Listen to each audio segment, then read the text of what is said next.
I am. Welcome to our podcast and webisode series called If You Don't Mind Me Asking, where we ask as many questions as we can in sprightly 20 minutes to find out about the lived experiences of people with disabilities. My name's Daniel Cady, and I'm here with our co-host, Lucy Ruck.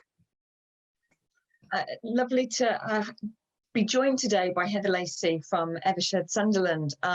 So rather than me yabbering on about stuff, we're going to fire straight in. We've got some questions for you. 20 minutes goes ever so quickly, as we are realising. Can you tell us a bit about yourself, who you are, where you come from, and what you do in the day job? Yeah, I'll try and cram that all into a nice brief answer for you. So, yeah, I'm Heather Lacey. I am a senior marketing executive now at Evershed, Sunderland, which is an international law firm. Quick run through of what I do in my role, I suppose. I create a lot of content. I create podcasts. I work with lawyers just to make sure they know what they're sort of selling to the market and, you know, to sort of sell their services to clients. So really varied role. In terms of, you know, sort of where I've come from. So I have had a different sort of varied background in careers. I started off really wanting to go into teaching, and I taught for a year, which is interesting. And then I, you know, ended up landing on a job at Evershed Sunderland doing fee earner work, and that was totally different again, very client facing. And now, as I say, I sort of assist lawyers within our practice groups just to, you know, make sure they're sort of keeping up to date with business development. So all very, you know, varied and unusual, I think, my sort of career. And then really just sort of a quick run through of, you know, my disabilities and how they affect me. So I have cerebral palsy, which I was born with. So caused by a brain injury. We don't really know the cause of the brain injury, which is often the case. And the easiest way to sort of describe it is it's as if I had a stroke, I suppose. So the right-hand side of my body, I have mobility issues. I also have issues with chronic pain, fatigue, you know, doing fine motor skills, that sort of thing. And I've got associated spinal curvature, which causes chronic pain. And also I have a diagnosis of complex PTSD, which is basically a result of lots of prolonged traumas, if you like, rather than one particular one. So that has a real impact on how I sort of perceive the world and myself within that.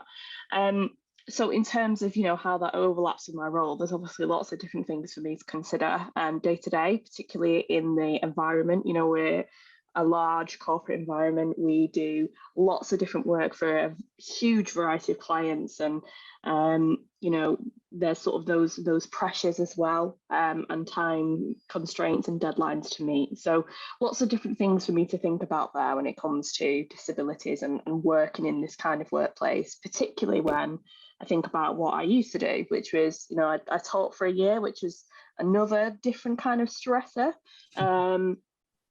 And, you know, then I was client facing and now working with lawyers, which I absolutely really enjoy. No day is ever the same, and that's the way I like it.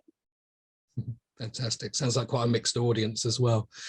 You spoke there about some of the chronic pain. It'd be interesting to hear about how disability does and has impacted your life, sort of like positive and negative side of that.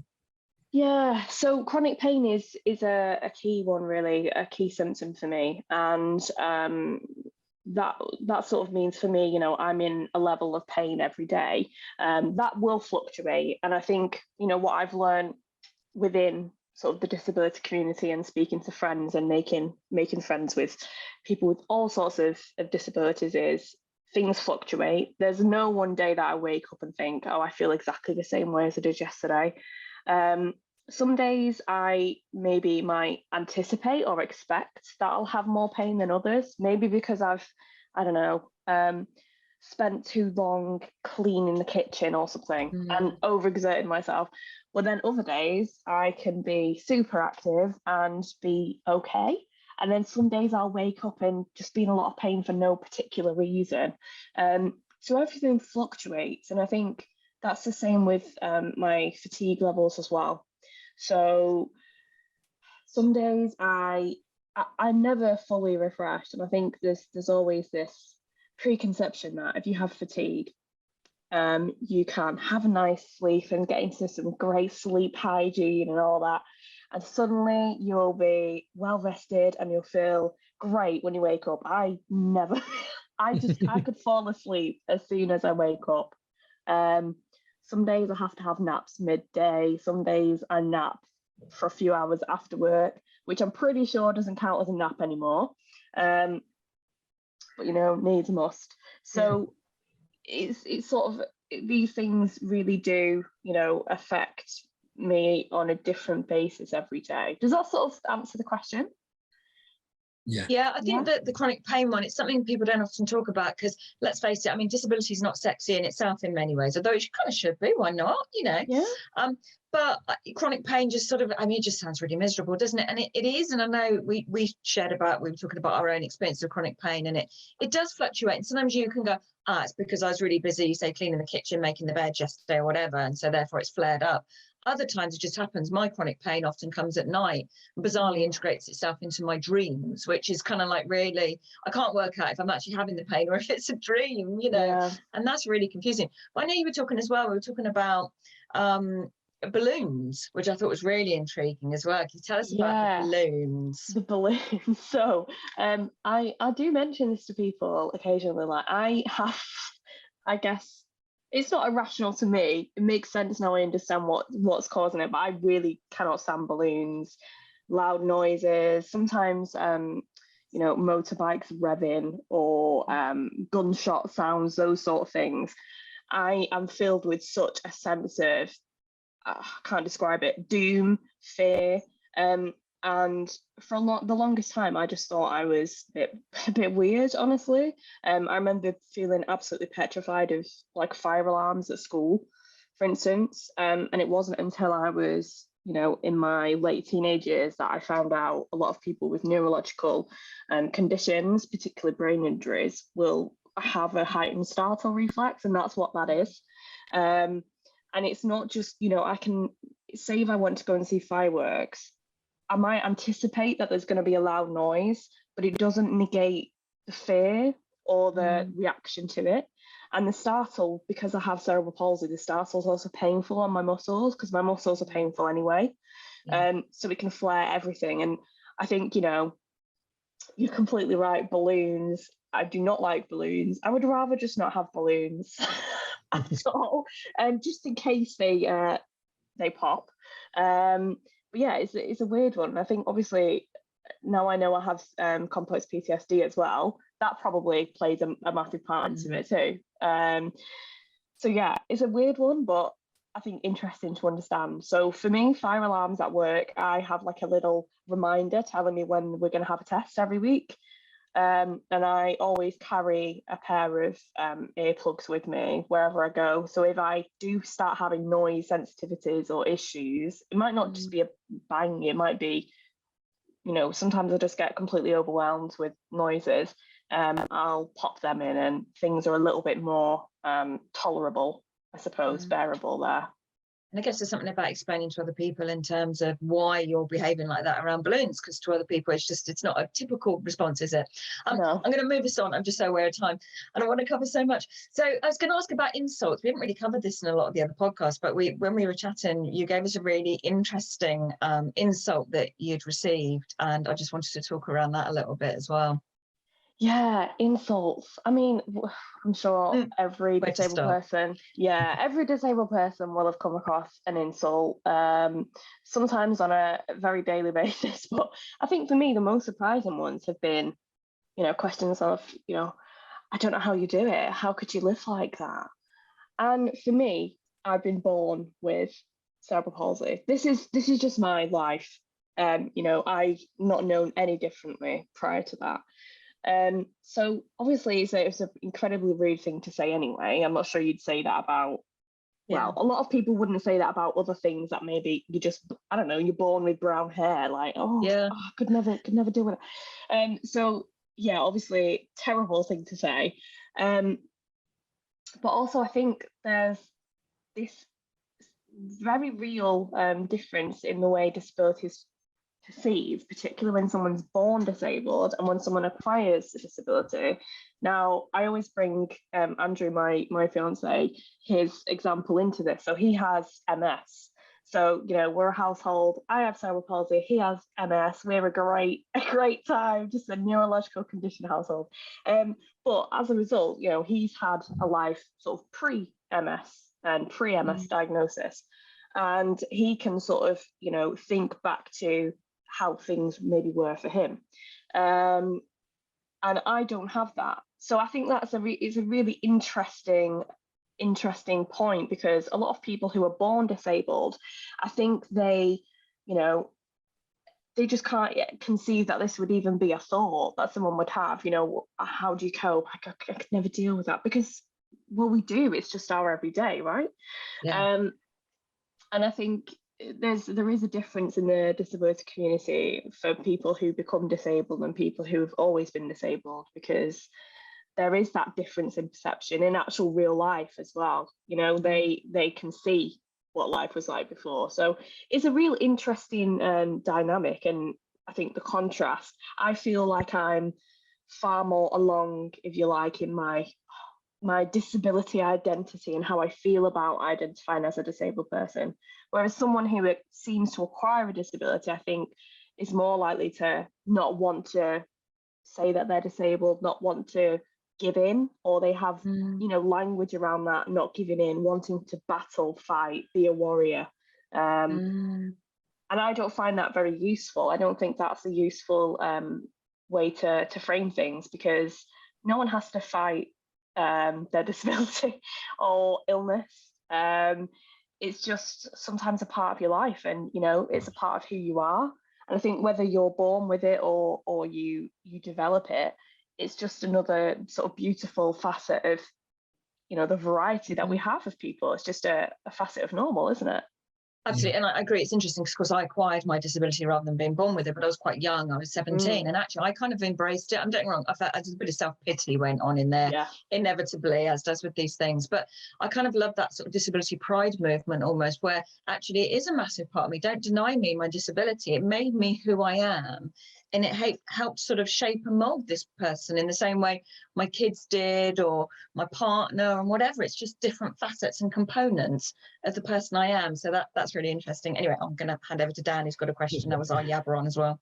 Yeah, no, it's all fun finding different ways to be able to live with yourself, as well as then finding ways to live with other people's preconceptions of you. It's quite a difficult task, isn't it? But there was one thing we did want to ask as well, which is, as you say, you're a long way along your journey at the moment. But if there was any advice that you'd give to your younger self, other than just avoiding balloons at all costs, obviously, any other advice that you'd give to your younger self?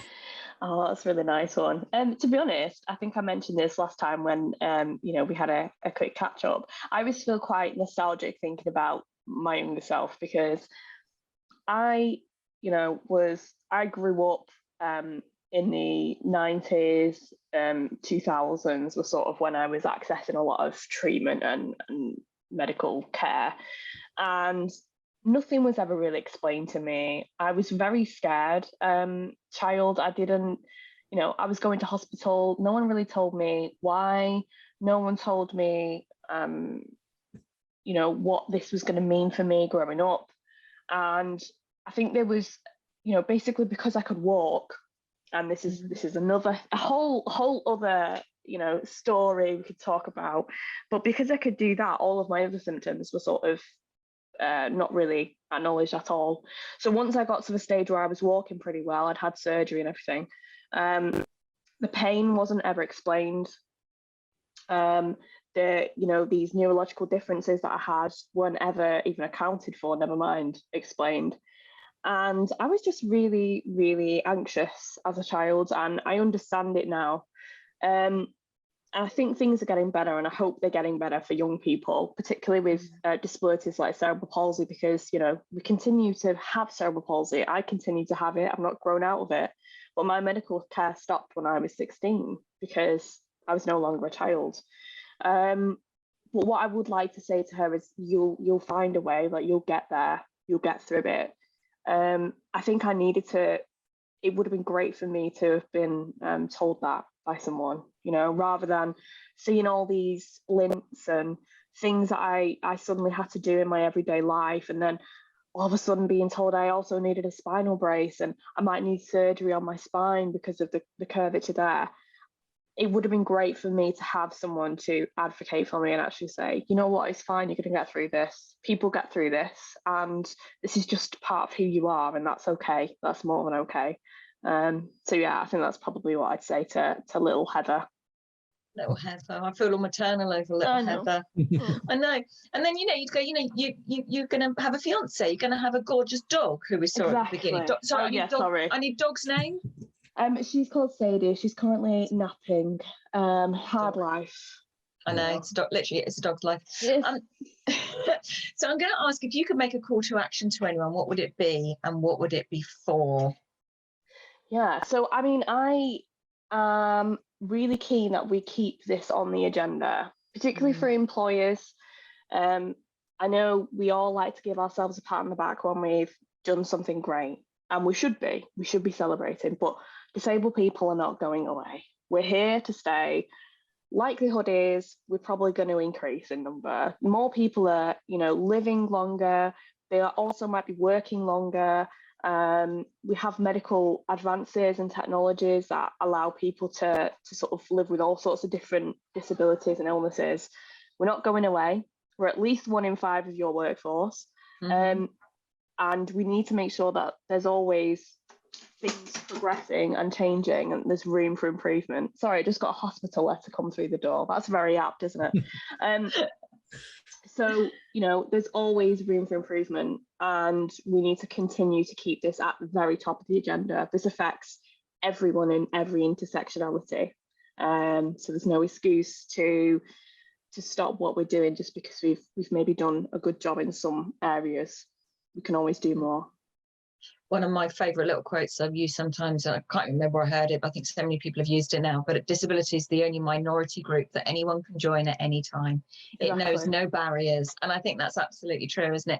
And yet it's the poor relative in diversity and inclusion, isn't it, unfortunately? It is. It's true. But we'll get there. And, hopefully conversations like this will really encourage people to talk and be more open, and actually, make sure we're making that difference. I think that harks back to the advice that you were saying to giving to young Heather as well, that a lot of this almost seems to be about being able to contextualize things for people who are, well, they're going through their own journey, but the more stories and the more people are actually talking about disability in their own experience actually helps people to realize, actually, there are jobs, there are employers, there is support out there as well, and people do get through. Yeah, absolutely. Now, I think we're drawing to a close, and you did mention at the top all of the different things that you do and you are up to, Heather. So it'd be great if you could just let us know where we can find you online. Yeah, so I tweet at the moment under @HTLCY, if you'd like to be involved there. I do have a website called nosuperhero.co.uk. I am sneak peek. I am actually switching my website over, but I'll give you all the details there. And I can be found on Instagram as well at @nosuperhero_. But I am also really keen on using LinkedIn too. I think LinkedIn is a great tool for employers, and also spreading the word around the workforce. So find me on LinkedIn, just type in Heather Lacey and I'm sure I'll pop up somewhere. Yeah, and this is a business issue, so we should talk about it on LinkedIn, shouldn't we? We should, absolutely. Fantastic. Thank you ever so much for your time today, Heather. It's been fantastic, and thanks for sharing personal stories. And I've got this little image of little Heather now in my head as well, which is fantastic. Yeah. Thank you so much. You take care. Thanks both. Thank you for listening. You can find future episodes on major streaming platforms. Search Business Disability Forum or at businessdisabilityforum.org.uk and search podcasts. You can also watch the series on our YouTube channel. Search for Business Disability Forum. Please do share and leave us a rating. Business Disability Forum is the leading business membership organisation in disability inclusion. We work in partnership with business, government and disabled people to remove barriers to inclusion. businessdisabilityforum.org.uk.